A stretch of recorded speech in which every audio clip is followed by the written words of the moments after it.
Hello बच्चों, कैसे हो। उम्मीद करती हूँ आप सभी अच्छे हैं और अपनी पढ़ाई भी अच्छे से कर रहे हैं।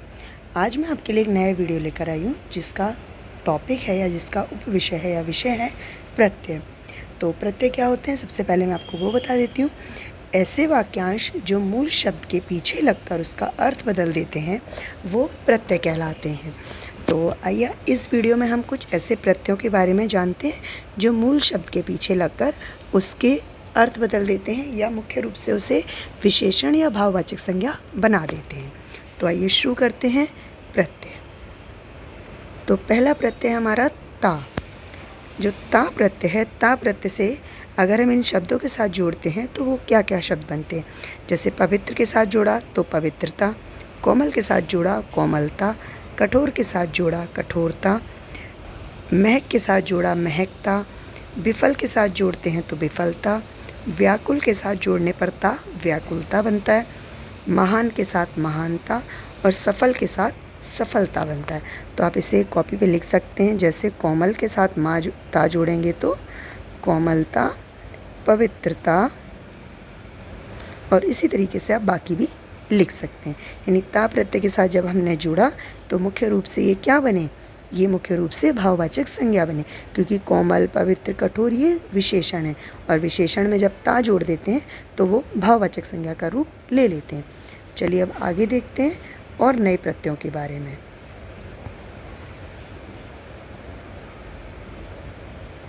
दूसरा प्रत्यय है हमारा इक।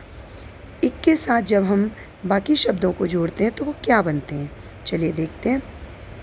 जैसे इक के साथ अगर हम मास के साथ एक जोड़ते हैं तो मासिक, राजनीति के साथ जोड़ते हैं तो ये राजनीतिक नहीं बनता है, ये राजनैतिक बनता है। नैतिक, ना पर आई की मात्रा लगती है। उसी तरीके से ये साहित्यिक बनता है, फिर साप्ताहिक, फिर वार्षिक, साप्ताहिक, फिर वार्षिक, फिर व्यक्तिक बनता है ये, ठीक है। और फिर आर्थिक और धार्मिक। आर्थिक और धार्मिक कैसे लिखते हैं, आ पर बड़ा आ बन जाता है आर्थिक, और धा पर भी आ की मात्रा आ जाती है धार्मिक, ठीक है। तो जब एक प्रत्यय लगेगा तो क्या बनेगा, राजनीति के साथ राजनीतिक, साहित्य के साथ साहित्यिक, सप्ताह के साथ साप्ताहिक, और साप्ताहिक में भी सा के आगे बड़ा आ की मात्रा लग जाती है। वर्ष के साथ वार्षिक,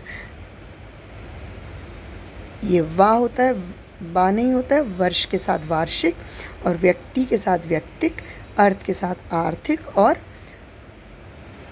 धर्म के साथ धार्मिक बनता है, ठीक है। तो चलिए आगे देखते हैं और कुछ प्रत्ययों के उदाहरण। अब है हमारा आन प्रत्यय। आन प्रत्यय जब इन शब्दों के साथ जोड़ा जाता है तो क्या बनता है। जैसे ऊंचा के साथ जोड़ा जाए तो ऊंचान, चौड़ा के साथ जोड़ा जाए तो चौड़ान, उठ के साथ जोड़ा जाए तो उठान, ढल के साथ जोड़ा जाए तो ढलान, चढ़ के साथ चढ़ान, थक के साथ थकान, लंबा के साथ लंबान, और गहरा के साथ गहरान। अब आप ये सोच रहे होंगे आपने लंबान, गहरान, ऊंचान ये शब्द नहीं सुने, पर जब हम इनके साथ आन प्रत्यय जोड़ते हैं तो ये यही बनते हैं, ठीक है। तो दोबारा से कर लेते हैं एक बार। ऊंचा के साथ ऊंचान, चौड़ा के साथ चौड़ान, उठ के साथ उठान, ढल के साथ ढलान, चढ़ के साथ चढ़ान, थक के साथ थकान, लंबा के साथ लंबान, और गहरा के साथ गहरान। आइए आगे देखते हैं एक और प्रत्यय के बारे में जो है हमारा पन। इसके साथ तो मुख्य रूप से आपका भाववाचक संज्ञा बनती है। जैसे सूना के साथ पन लगाकर सूनापन, पागल के साथ पन लगाकर पागलपन, बच के साथ पन लगाकर बचपन, बहरा के साथ बहरापन, छोटा के साथ छुटपन, ये छुटपन बनता है, छुटपन। लड़का के साथ लड़क के साथ लड़कपन, भोला के साथ भोलापन, और अपना के साथ अपनापन।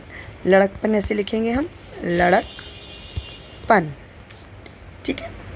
तो ये पन प्रत्यय के साथ ये जो शब्द हैं इसी तरीके से बनाए जाते हैं। आगे देखते हैं हम। जैसे बट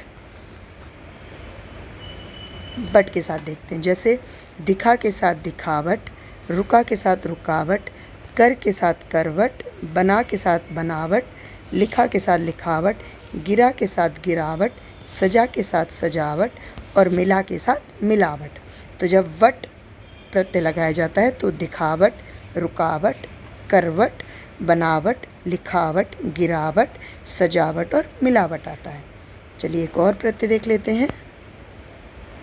ये प्रत्यय है हमारा कार। कार प्रत्यय। कार प्रत्यय जब हम कहते हैं तो ये किसी के व्यवसाय के बारे में बताता है मुख्य रूप से। जैसे शिल्प के साथ शिल्पकार, चित्र के साथ चित्रकार, संगीत के साथ संगीतकार, पत्र के साथ पत्रकार, सलाह के साथ सलाहकार, कला के साथ कलाकार, रचना के साथ रचनाकार और साहित्य के साथ साहित्यकार।